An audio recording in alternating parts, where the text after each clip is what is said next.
Hello, Tushar. Welcome to the Pamphlet podcast. Union government has announced that they will include the caste enumeration in the upcoming general census, right? Hmm. So clearly, the social media is up in the arms. Dono sides, both the sides. There are BJP supporters, there are Congress supporters. Some are happy, some are unhappy on either side of the spectrum.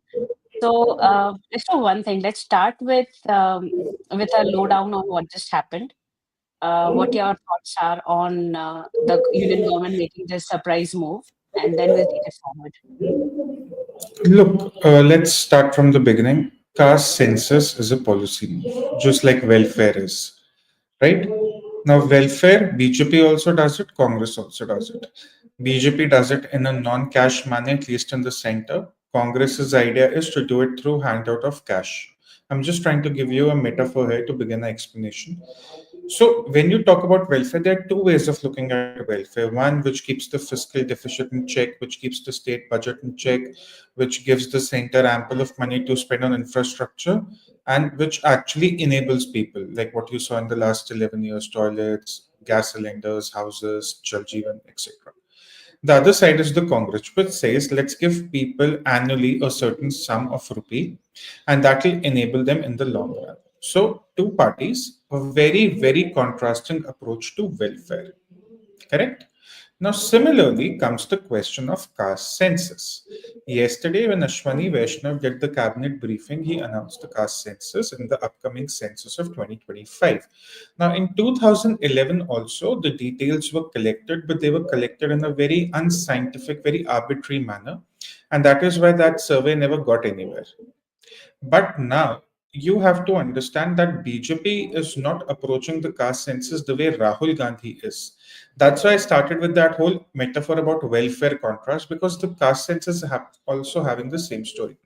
When Rahul Gandhi talks about caste census, for him, caste census is his route to divide Hindus politically but also create room for religious reservations. That is why Rahul Gandhi always attaches this argument that I want to exceed the 50% reservation mark. Now, if someone is saying that I am speculating, Rahul Gandhi's party has already hinted on religious reservations in Karnataka in the public works contract, which we recently saw. And one of their reasoning was that look, there is a certain population of Muslims in Karnataka, so we have to give them reservation. RJD even has stood for religious reservation, which is the key alliance partner, and undoubtedly even the Samajwadi will, when the time comes, given the MY formula they rely on. So Rahul Gandhi's idea of caste census stems across two things. One, he wants to include both caste reservations and religious reservations. And number two, he wants to exceed the upper hard limit of 50%. Now let's come to the BJP. BJP, a lot of people are thinking, has actually embraced this idea after 2023-24 when Rahul Gandhi brought up the idea of Jitni Abadi Utna Hak. Rahul Gandhi brought this idea up before the state assembly elections of Madhya Pradesh, Chhattisgarh, Rajasthan, and Telangana. In the run up, he started with Jitni Abadi Utna because that was his thrust, his political thrust after the victory in Karnataka. BJP in 2021, 2 years before Rahul Gandhi started on this charade, introduced the 127th Amendment. They passed the 127th Constitutional Amendment, which did what? It allowed the state governments subcategorization of OBCs and empowered them to rejig how the OBC reservations are done. So, for example, within the OBC framework, which has 27% reservation, SCs, OBCs, pardon me, might have different communities. So one community might be hogging a lot of those benefits, say reservations, say any welfare benefits or things like that. So the BJP's idea, why the 127th Amendment was that why can't we think about a quota within a quota where we can empower the less represented communities. The BJP never spoke about breaching the hard limit of 50%. The BJP never spoke about exceeding the reservations from what they are right now. The BJP never spoke about including religious reservations as well. The BJP never spoke about private sector reservations. But the BJP only said that there is an OBC bracket, there is a huge OBC framework which doesn't vote homogeneously, which is not economically homogeneous, which is not socially homogeneous. And within that OBC bracket, there are a lot of communities which are underrepresented because of their numbers. Now, for example, in UP and Bihar, within the OBC framework, you might say that the Yadavs hog a lot of the benefits, say the government jobs, especially when the Samajwadi Party was there. Yadav clan would get a lot of the jobs. Not that they don't can't avail them, but they are the only ones availing them. What happens to the smaller communities? Right? So the BJP stance was very, very clear in 2021 itself. We want to ensure every OBC community is represented, and we want to give that right to the state governments. Yesterday, when this issue of caste census came up, the problem is people drew their own conclusions. They thought this has something to do with Rahul Gandhi. I just explained it doesn't. Whenever you think about Rahul Gandhi's caste census or BJP caste census, just do a simple litmus test, which we call the triple test of the Supreme Court. Think of it as a litmus test on any caste discussion in India. The triple test says three tests you need to do. One, you need to, through a dedicated commission at the state government level, actually factor in the number of communities and the number of people within these communities. Number two, you need to create a framework where there's proportional representation for these communities. And number three, within this proportional representation, you cannot exceed the hard limit of 49-50%. Rahul Gandhi talks about 60%, Tejasvi Yadav talks about 80, 90, 95%, depending on his mood. That's all hogwash. The three tests are very, very clear. The Supreme Court's triple test is very, very clear. Count the number, proportional representation, and no exceeding the limit. Now, you compare the BJP and Congress using this litmus test, and then let's talk about the caste census. I mean, just create an imaginary differentiation column here. BJP says rejigging within the OBC bracket, not exceeding 50%, no private sector reservations, no religion based reservations. Congress says, I don't care about the rejigging part. I want to include religion reservations. I want to include private sector reservations. I want to take the reservation upper hard limit beyond 50% to maybe as high as 90%, depending on who or which of the ally of the India alliance is speaking. So please tell me, how are the Congress and the BJP approaching the caste census in the same manner? How is the announcement by the BJP a testament to Rahul Gandhi's success? Rahul Gandhi came in the presser yesterday. He's suddenly saying, "Oh, the government has heard us." Rahul Gandhi is probably falling into the trap, and he actually fell into the trap because when Rahul Gandhi started addressing that press conference, he started speaking about Article 15.5.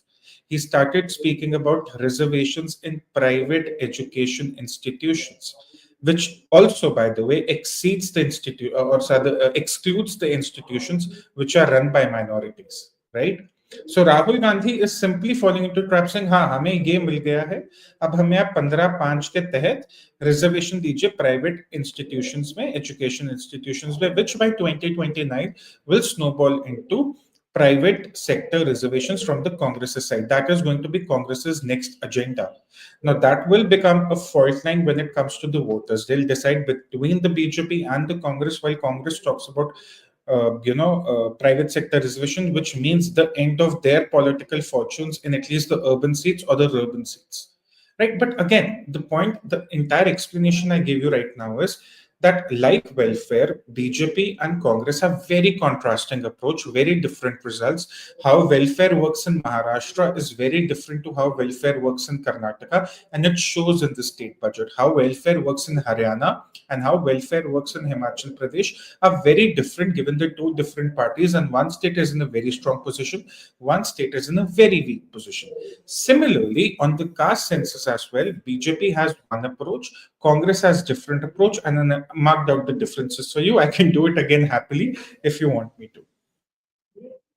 Uh, no, so in fact, a lot of people are saying that the caste census for the BJP supporters, especially that when Rahul Gandhi came up with the idea of caste census and when he has been talking about it at all his rallies, everyone on the BJP side, the BJP supporters, called it the divisive politics.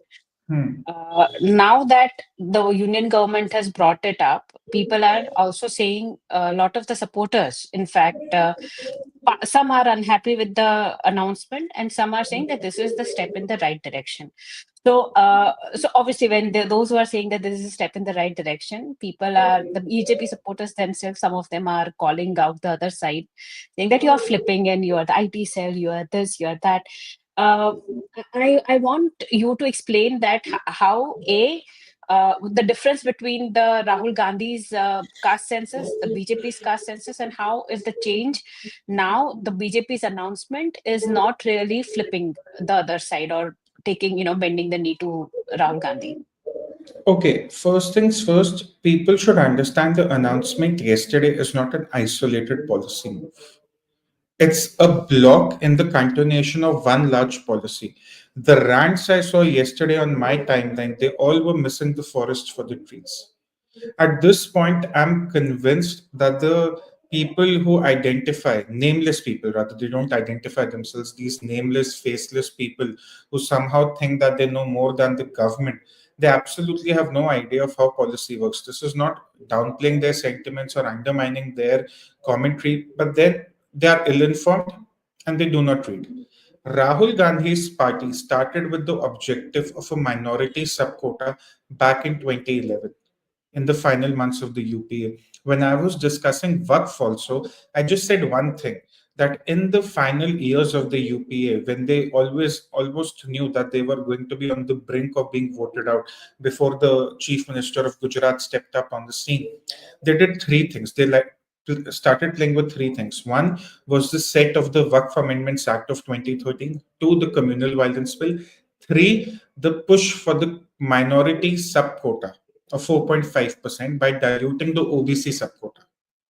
Right? So Rahul Gandhi has been talking about this before he was even voted out. Now, what he brings up in 2023 is Jitni Abadi Utna Haq. He's continuing that old policy. People think when he says Jitni Abadi Utna Haq, it only translates into SCs, STs, OBCs. People, he's not talking about Jitni Abadi Utna Haq for Hindus. He's talking about Jitni Abadi Utna Haq for Indians. So tomorrow, when Muslims become 20, 25, 30% of the population in any state, his own state governments will make a pitch that look, they're 30% here. Jitni Abadi Utna Haq, you need to have religious reservations. And they have made that pitch in the past as well when they were in power. We've seen what they were trying to do in Karnataka as well in the name of public work contracts. You pick up the Congress's manifesto. I cannot recall the page number, but I think it was page number 8, point number 6. They talk about having a fair share of contracts for the minorities. You can probably check up the Congress's manifesto of 2024. So people, they get confused, Nirva. They think Jitni Abadi Utna Haq is for Hindus. No, it's for Indians, which means you'll have religion-based reservations, which Rahul Gandhi has given ample proof of. Number two, has the BJP flipped? Absolutely not. The BJP, again, I'm stressing this 127th Amendment, Google it, please Google it. 2021, the BJP has stood for the OBC subcategorization. Now, what does the OBC subcategorization solve? In the long run, the Congress is now looking to dilute the rights of the OBCs and give it away to the Muslims. That is what we were seeing in Karnataka.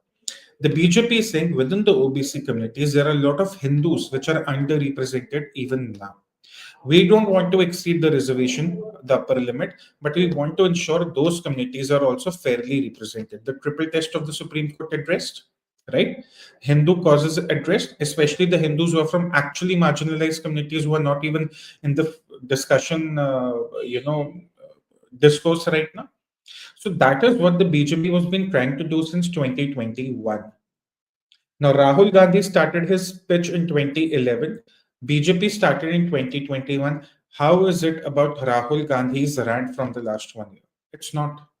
That is why the first thing I said was this is not about reservations. This is about taking away that one agenda which Rahul Gandhi was fooling the people with. Entire right wing thinks that Jitni Abadi Utna Haq means it's all about the Hindus. It's not. That is why I'm saying the announcement yesterday should not be assumed as a single policy move. It's a continuation in a long series of policies which will eventually benefit the Hindus. Now, that one important question that keep coming up was that this is divisive politics. Rahul Gandhi, caste census idea is that I want to talk about equity. I want to talk about wealth redistribution. His manifesto's first point was affirmative action. If you read what he wrote in 2024, his party wrote, he uses caste census to map the economic well being of the people, which he said in his presser also yesterday, and thereby making a case for wealth redistribution. He doesn't use the caste census for the rejigging within the OBC framework. This is where, again, BJP and Congress are very, very different, right? Rahul Gandhi uses the caste census to make a case for religion based reservations when he'll say that, oh, look, jitni abadi utna, and suddenly the Muslims will also stand up that we are 20% in this country, where are our reservations? To which I only have one answer always, that after 75 years of independence, if we had to dole out reservations to Muslims on the basis of religion, then why the hell did we create East Pakistan and West Pakistan in 1947? Fair point. So this is again where BJP and Congress are different. People say that this is divisive politics by the BJP. People don't realize that in Uttar Pradesh and Bihar, to give you the example of the two biggest political heavyweight states, it's the dominant OBC caste that actually hog all the benefits, hog all the welfare policies and everything. And it's just to ensure that proportional representation for the less represented communities also, and those less represented communities that often actually go with the BJP at the state level and at the center level. The Yadavs don't go with the BJP in these two states, and they are the dominant players in these two states, right? So I don't know how this is about Rahul Gandhi being proved correct, or this is about Rahul Gandhi's idea. Firstly, people are decoding or interpreting Rahul Gandhi's idea incorrectly, very, very incorrectly. They're just looking at the Hindu lens. Number two, they are not analyzing the policy moves that have already done by the BJP. Number three, they are not going into the history of religion based reservations that the Congress has already made a pitch for almost 14 years ago, and the Supreme Court squashed it there. Then very interesting idea comes up is that Haryana mein BJP in the second tenure, when it won the election 2019, it did not get a majority, so it had to ally with the JGP. They actually introduced the 75% reservation in private sector for locals, which of course is it's a very daft move.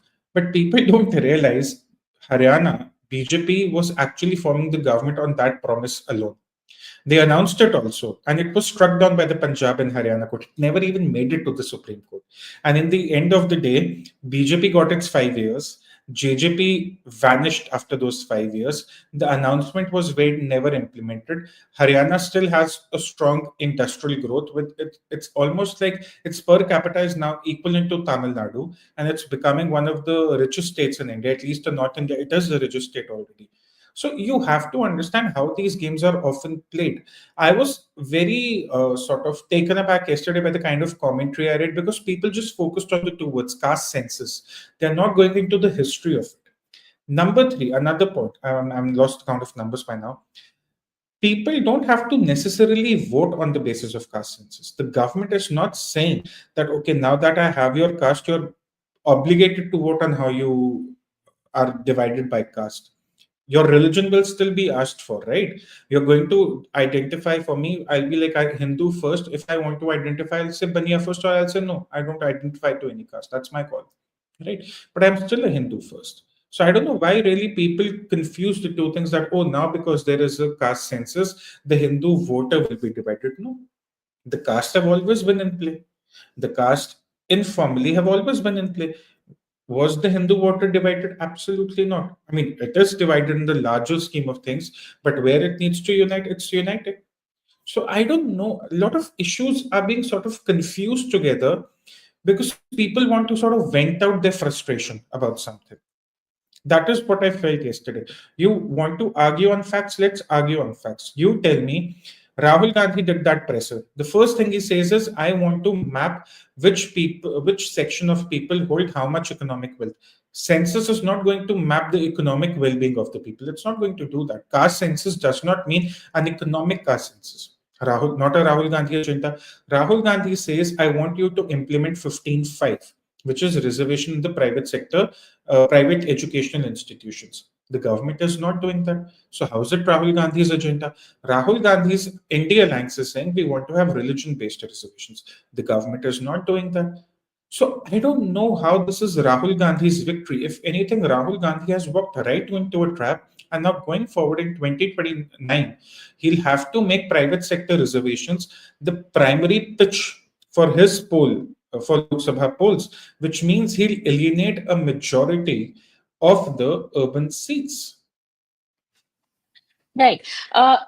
Actually, when we another argument that was seen in favor of the BJP's caste census announcement was that if a government wants to form policies, they need to know the audience, the people, the caste, so that the benefits can be the policies can be formed and formulated accordingly. Right. So that has been one of their very strong points. On the other hand, it is the Congress which has been on the back foot on these lines. They want to redistribute wealth, as you said. It's also about the religious based OBC reservation. So now, 2 points here.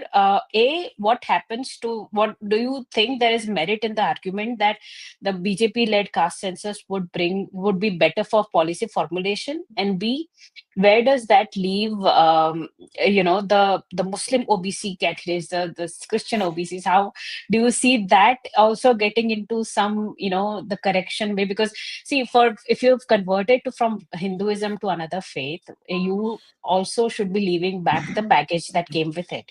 So once you go to a so-called casteless societies, uh, you should stop being identifying as the caste as OBC Muslim or OBC Christian, as a lot of people have been rightly saying. Yeah. Do you see that changing anytime in future?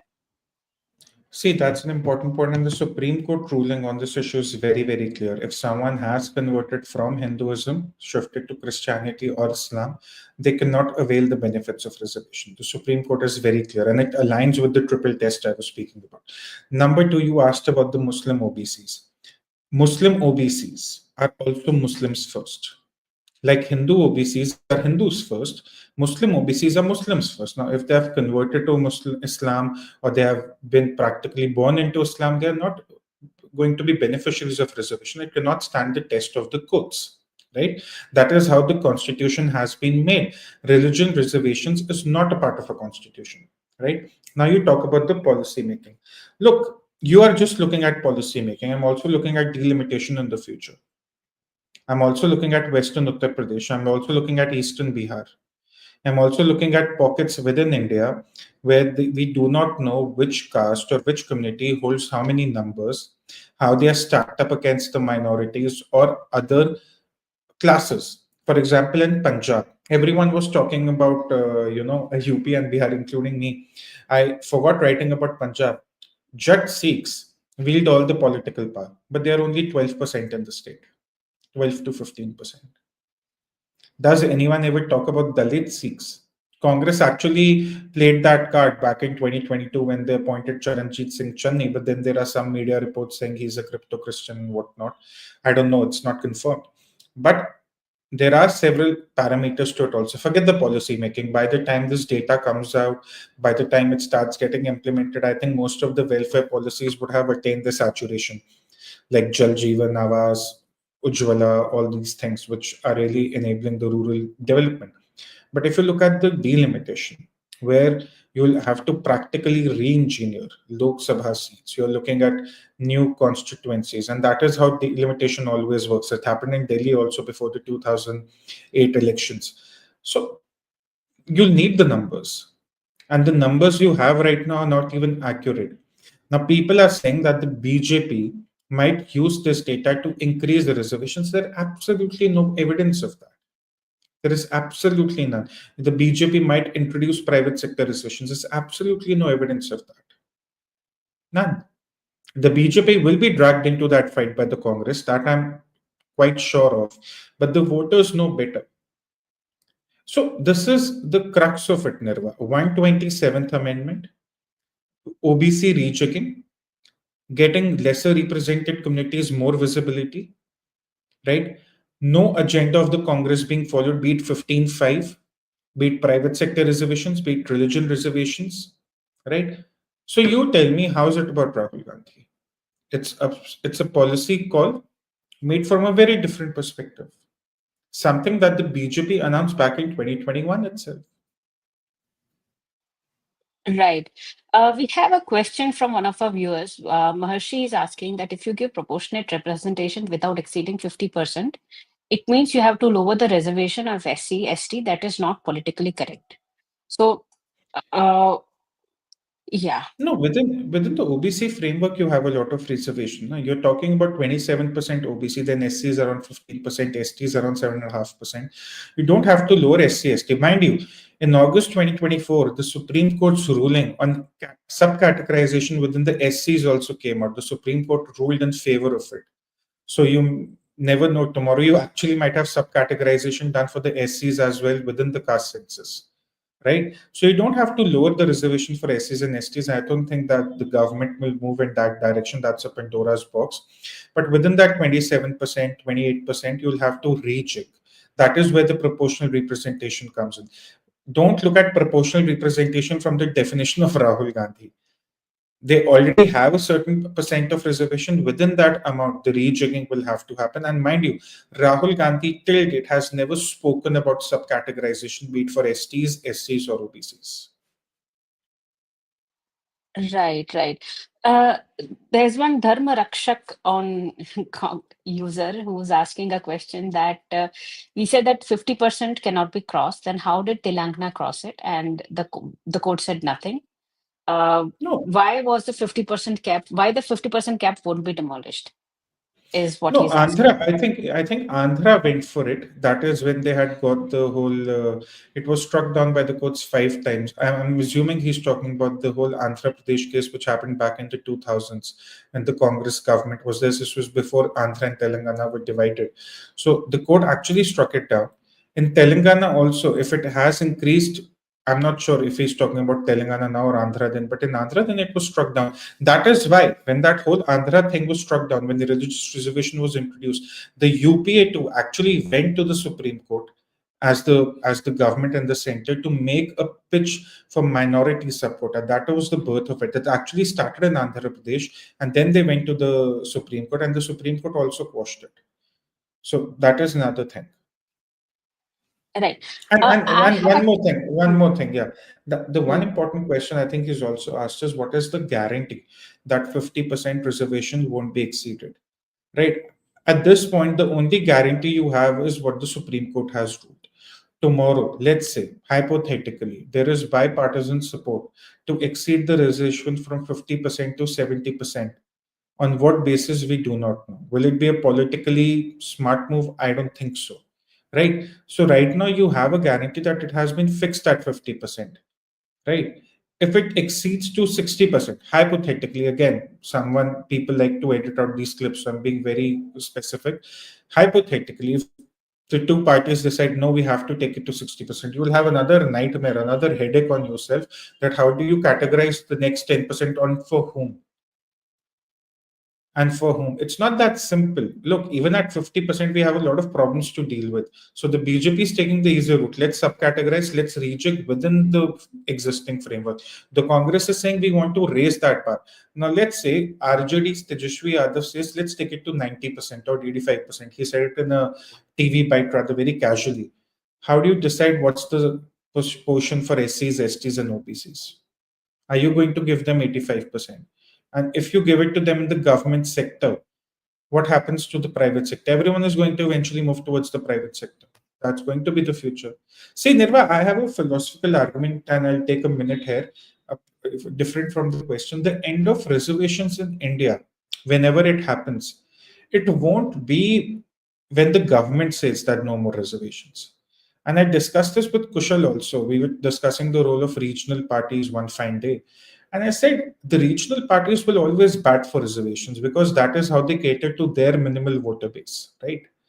But in the long run, people, when they sort of gravitate towards or away from the government sector, reservations themselves will become meaningless.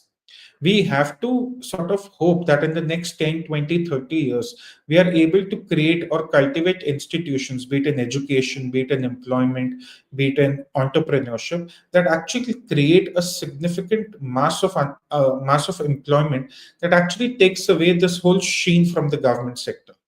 Already, if you look at the urban cities in India, a lot of city students, they actually do not aspire for government jobs anymore. That aspiration is long gone. And that's a shift that has happened from the 2000s after this whole urbanization boom struck our nation. And that is why this entire facade with reservations has actually gone down in the urban pockets of India. But we need more of that wealth creation, because I, frankly, as a person, do not hope that any government will bite the bullet on the reservation saying that we are cutting down the reservations, or that there'll ever be bipartisan support as long as we are a multi-party system, that okay, let's do away with the reservations. So it has to be an organically sort of evolving process, where people themselves say that no, I do not want a government job, I would rather invest that money or time in setting up something that is my own, and the private sector flourishes as it always has, without the sword of reservations or wealth redistribution or all the nonsense Rahul Gandhi talks about. Nonsense Rahul Gandhi talks about. Good thing, but because that is also the question. In fact, I know it sounds like a broken record, but there is another question by Anay, and I know you have said this, addressed this concern, but he also asked the same thing, that that you how do you say yesterday's decision was not influenced by Rahul Gandhi? I know you've said this, you've explained this in a conversation, but for someone who is not so quick with numbers, quick with data, and not politically that aware or clued into what is happening on the social media, or generally reading upon the history of caste census, how do you think, say, having a conversation with a friend of mine who's not that politically aware, politically active, Mhm. how would I explain it to him or her that how was yesterday's decision not influenced by Rahul Gandhi? In very simple words, explain. Rahul Gandhi जितनी आबादी उतना हक, or the call for a Jatiya Janaganna or a caste census started in the run up to the 2023 December state elections. However, the BJP in 2021 itself passed the 127th constitutional amendment, which spoke about the subcategorization of OBCs. When Rahul Gandhi talks about the caste census, he talks it in correlation with religion based reservation, with equity, which is wealth redistribution, and also to some extent private sector reservations, which he hinted upon in his presser yesterday when he spoke about Article 15.5. BJP, however, doesn't talk about any of these things. They do not talk about exceeding the 50% limit. They do not talk about religion based reservations. They do not talk about private sector reservations. They do not support any of these. So, this is not about Rahul Gandhi. Rahul Gandhi has been pushing this policy from a different objective. BJP's objective has been very, very different. Think about this. In the COVID period, there were a lot of people, actually, people who were also being interviewed by Rahul Gandhi, certain economists, who were saying that the Modi government should give away helicopter cash to people, like the US was. Say you give people 20,000 rupees, 50,000 rupees, whatever. The government stuck to its instinct and did not give any cash transfers at for the entire population. It did go for an agile reaction to the COVID pandemic. So there can be two very contrasting approaches to something that is common to both the parties. And in this case, I'm trying to tell you that what you think has been started by Rahul Gandhi started long ago in 2021, and what you think has been started by Rahul Gandhi in 2023 started way back in 2011 in Andhra Pradesh, with Andhra Pradesh, when the Congress made a pitch for religion based reservations in the garb of caste census. Hope that Right. helps. I hope it does as well. We have one Mind Way asking a very interesting question. Do you think this census is to distract people from Pahalgam action because government doesn't want to do anything on Pakistan like military action? They think that the timing is really bizarre of bringing in the caste census just after the Pahalgam terror attack. I can neither confirm nor deny, as Ethan Hunt would say. Yeah. Okay, then. Though I don't think it's a distraction. If I may answer on your behalf, I don't think. I think that two different things can happen parallelly in a country because, when people say, ki, why this, why not that? Well, both can happen at the same time. So, A lot of things happen out of the blue. A lot of things happen out of the blue.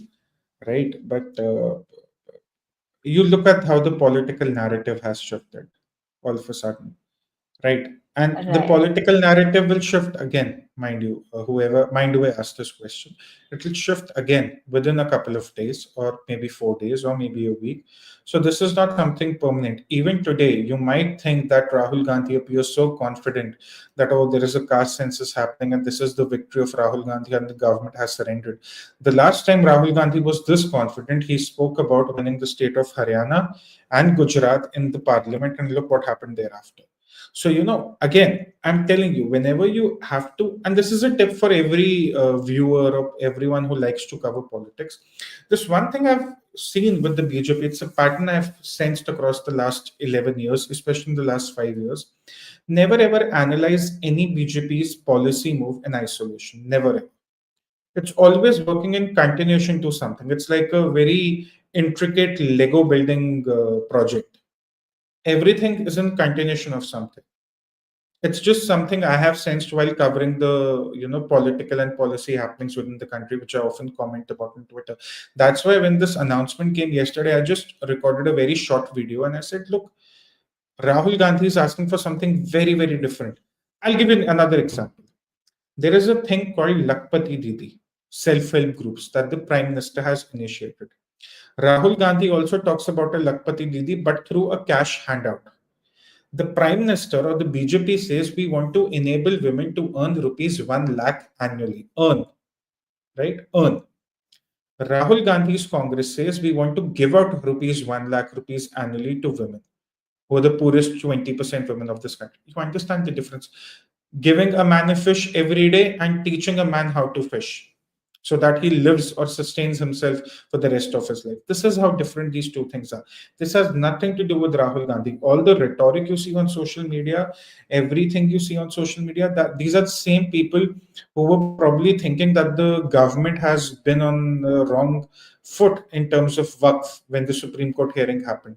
The problem is the policy details. The devil is always in the details. It's not always a simple chemical reaction that, oh, I'll just rant and probably the BJP knows nothing. I mean, that's not how the world works, really. Right. There's one Roshan Kumar who keeps on, who's been telling us to ask question, but he has not asked his question yet. So Roshan Kumar, if you're watching this, please ask your questions. Okay, I can ask it further. Meanwhile, there is one Harsh Dua who has asked that if the parties, do you think this could be about Bihar elections? And if the parties just think about short-term gains, who thinks about the countries in the long-term gains? One, this has nothing to do with the Bihar election. Forget the Bihar election. I don't think even the data gathering will start until the Bihar election. This has nothing to do with the Bihar election. This has more to do with delimitation, right? This has more to do with how the future constituencies will be decided, how the future families of policies will be decided. Number two, who thinks about the long run of the future? Absolutely correct. Look, our best hope is that we get to become a 10 trillion economy ASAP, which will happen in the next 10, 15, 20 years, depending on how the world evolves. And once we have ample of wealth creators, we just need to have that nudge where people gravitate towards the private sector and not towards the government sector. It's that simple.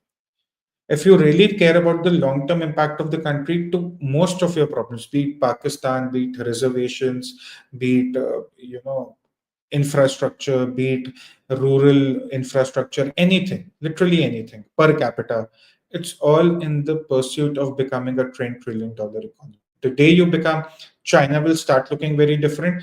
Pakistan will start looking more like an insignificant entity, and Congress's politics will probably not even live to that day.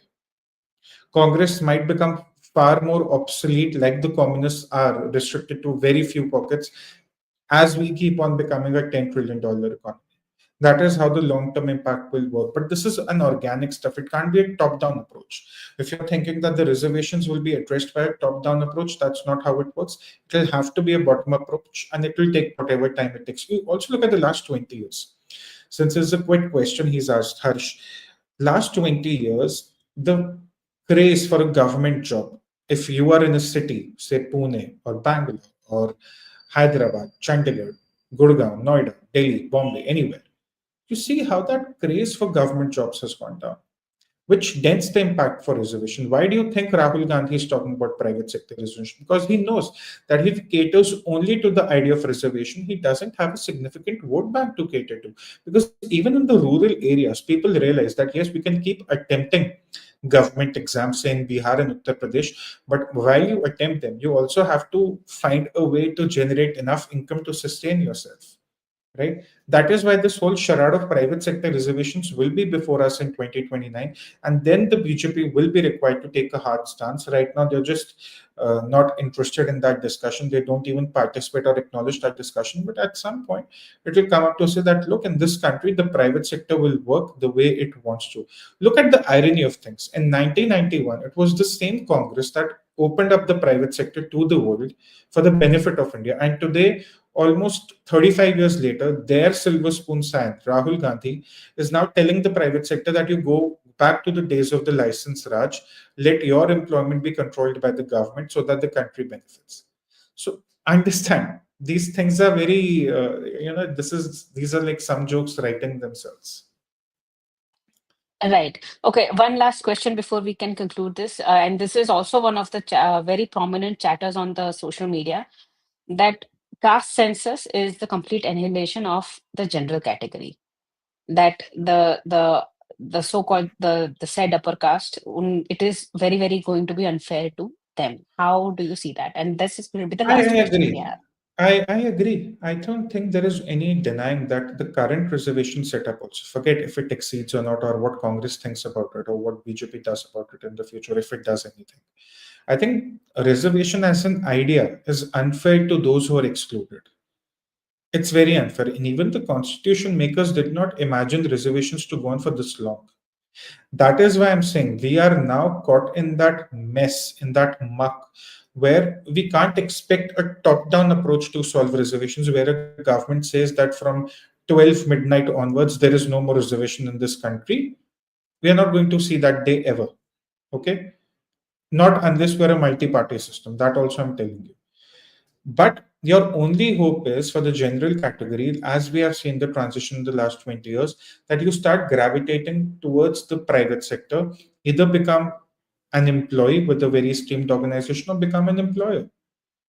Because at the end of the day, a reservation only creates a hysteria for government jobs. Now, you talk about the institutions like IITs or IIMs or wherever there's reservation. I really hope we create a ecosystem where people can actually look at private institutions where there is no problem of reservations, and whoever wants to thrive based on their skilling, based on their ideas, they just can. That's my only hope. That's how I see reservations getting solved in the next 30, 40 years. We don't have to remove reservations. As a country, we have to ensure organically that they become obsolete. And that may appear difficult today, but we've already come a long way in that process. And we just have to go another 20 years and it will become obsolete. Reservations, before being omitted, will become obsolete. That's my understanding.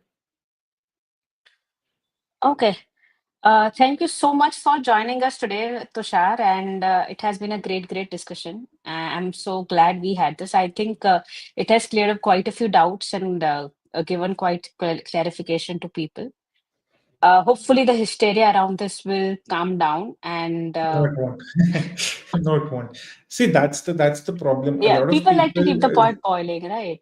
no, They no, they no. They like to don't keep keep the pot boiling. they don't like to keep the pot boiling. They like to engage in meaningless rhetoric, rants, and cribbing, endless cribbing, just to make a point that they know better. My problem is how many of the people who were ranting yesterday actually factored in the 127th Amendment passed by the BJP in 2021. That's one thing I always say. And that is why I started my YouTube channel also, where I just do old school breakdown of things like the 90s. That this is the thing, these are the facts, this is it. Our our social media economy or our social media ecosystem has been plagued by this outrage economy, which runs on rhetorics. And that is what will be the end of intellects or intellectual discussion on social media. So people should sort of avoid it like they avoided the plague. That's all. Right. Okay. Just before we were ending, there is one last question. We'll take it. Can BJP get majority on its own in Bihar after the census announcement? I'm pretty sure you've answered similarly before. So maybe Can you just repeat the concluding. question? Can you repeat the question? Can BJP get majority on its own in Bihar after the census announcement? It's very hard to see that right now. It's too early. We are still in May. I don't know how the mood evolves, what kind of policies are introduced by the state government. Can they get a majority? They are best suited, at least better than 2020, to get a majority on their own Bihar. Will that happen? It's too early to say that.